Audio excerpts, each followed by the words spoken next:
नमस्कार मंडळी, स्वागत आहे तुमचं माझ्या यूट्यूब चॅनलवर.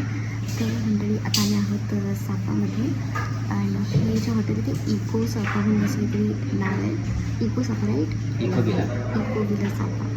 तर इथे बेसिकली सगळे विलाज आहेत छोटे छोटे हार्टमध्ये. तर ह्याचा एक व्हिडिओ मी माझ्या फीडला टाकणारच आहे, सो म्हणजे लॉंग व्हिडिओ. आपण आलेलो ब्रेकफास्टला, आता इथे सकाळचे 7 वाजले. इथे आल्यापासून फ्रुट्सने खूप साथ दिली आमची, कारण की कलिंगडाने बेसिकली खूप साथ दिली.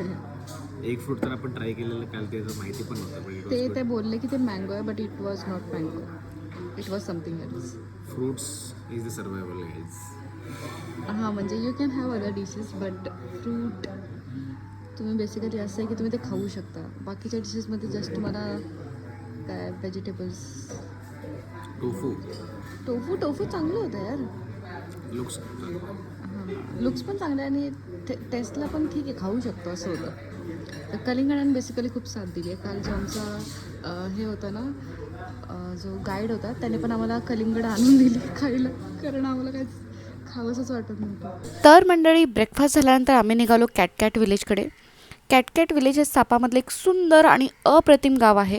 हे गाव खास करून ब्लॅक एचमॉन्ग जमातीची पारंपरिक संस्कृती, सुंदर राईस टेरेसेस, पारंपरिक घरं आणि निसर्गरम्य कॅटकॅट वॉटरफॉल याच्यासाठी प्रसिद्ध आहे. मंडळी, इथलं पारंपरिक लाईफस्टाईल आणि आजूबाजूचे डोंगर इतके सुंदर होते ना की प्रत्येक कॉर्नर अगदी फोटो परफेक्ट वाटत होता. आणि इथली अजून एक गमतीदार गोष्ट जी मला खूप जास्त आवडली ती म्हणजे आपण इथे ट्रेडिशनल एचमॉन्ग ड्रेसेस रेंट करून घालू शकतो आणि या सुंदर विलेजमध्ये फोटो काढू शकतो. आणि ट्रेडिशनल आउटफिट्समध्ये हा पूर्ण विलेज एक्सपिरियन्स अजूनच सुंदर आणि खूप जास्त ॲस्थेटिक वाटतो.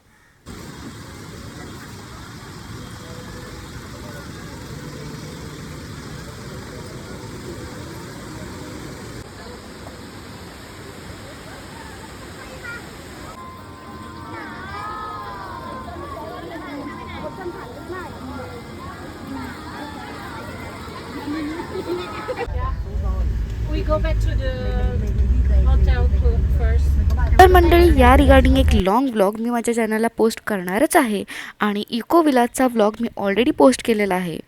तर भेटूया नेक्स्ट व्हिडिओमध्ये. तोपर्यंत बाय.